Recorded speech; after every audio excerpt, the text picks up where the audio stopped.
All right, what we have here is a 94 Kawasaki. This is the Bayou 400. And I'm gonna give you a brief synopsis. We bought this machine. It's missing the air breather and carburetor and a lot of those parts. But I put a solenoid in it and bypassed the key ignition. And if you put some carb spray into the intake here and crank it over, it does fire. So I got a carb, an aftermarket carb, and I have to start by changing the choke cable because the choke cable is broken off. Probably broke off inside the carburetor, be my guess, and got thrown away with the old carburetor.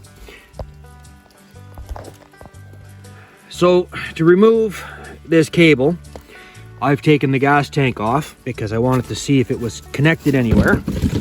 And I've just got this seat over top. Here it is, Groundhog Day, and it's raining. I live up here in central BC. It should be -20, not raining. Weather. Anyway, if you have a 300, there's a good chance you got a clip in here that's holding a whole bunch of your cables together. So you'd have to take the plastics off to get at that, or brute force break that plastic clip.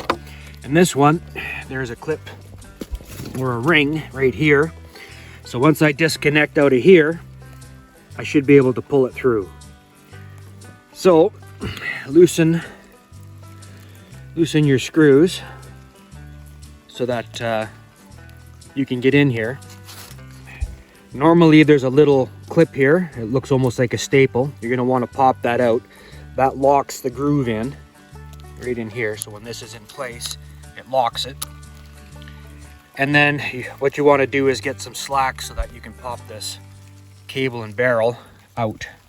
So that'll be a two-hand job. So once I get that out, then I'm going to prep the next cable to go in.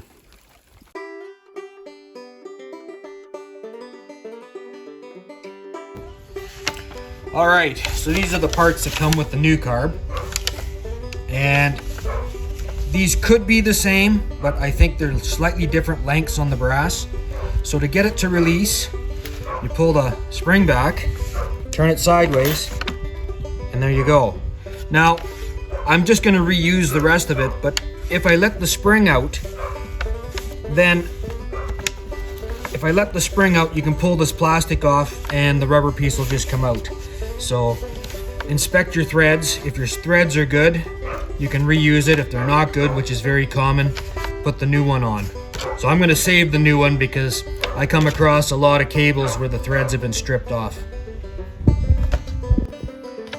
If your brass piece falls off like it did to me there, just pull on the other end of the cable.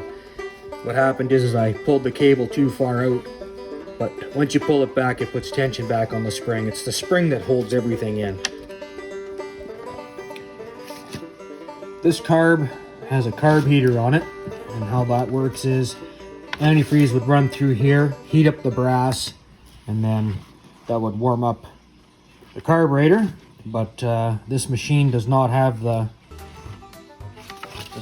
tubes for the antifreeze, so I'm going to take this bowl off. I want to inspect and see what the level of the float is, just to make sure it's right. And I'll probably just put this back on.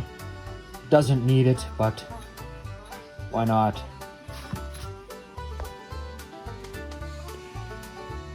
Well, I'm looking at the float, and I think it's sitting a little low.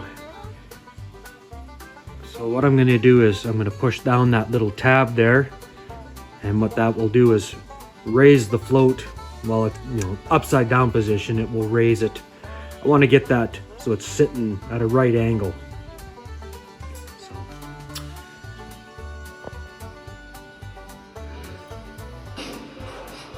when adjusting that tab, be very careful. This carb has just these two little plastic pieces that hold that metal tab onto the float, and the first thing I did was break one.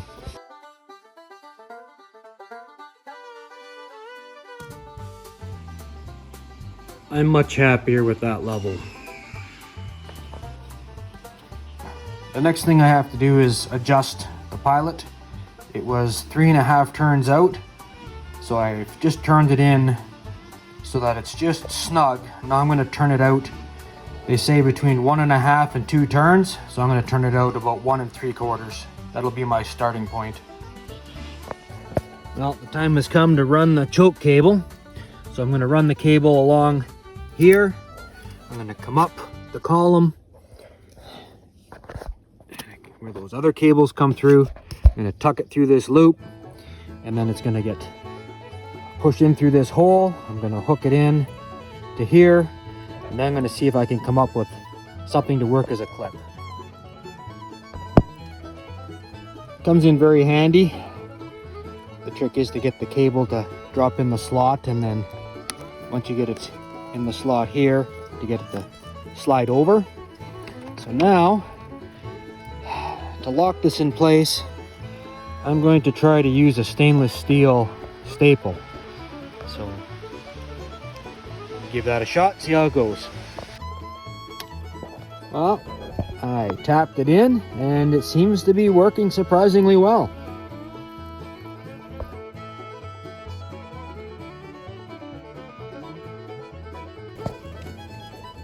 So I'm going to put the carb in. First thing I did is I turned in the choke into the carb, and then I set the carb kind of into place. And now I'm going to hook up the throttle cable. And this particular one, this cable has a very large, I don't know what you call that little lead end. You roll your carb back, tuck it in, and then take this piece and tuck it in the slot here. And then what you're going to do is adjust this so that the cable doesn't have slack in it, just a little bit of slack. So you just adjust these 2 nuts and then put the cover on. Now, some of these things, I don't know if you can see it in there, they'll have a brass piece that fits over top if this thing happens to be small, if you don't have a big one like this, and that will fit in the hole. So you'll tuck the piece that's on the cable into the brass, and then the brass into here. Once you have the tension where you want it, you tighten the top nut to lock it into place. Now I can put my cover on. The cover goes on, and there's one bolt with a washer, little screw with a washer that holds the cover. It just slots in, and then screw nails on. Well, now I'm ready to put it in place. I'll just wipe the water out of the intake tube there and screw nail it tight. It was a tight fit into that intake, but I managed to get it in there. So what I'm going to do now is I have a squirt bottle with gas. I'm going to fill up the bowl, and I'm going to boost it and see if it starts. All right, the moment of truth.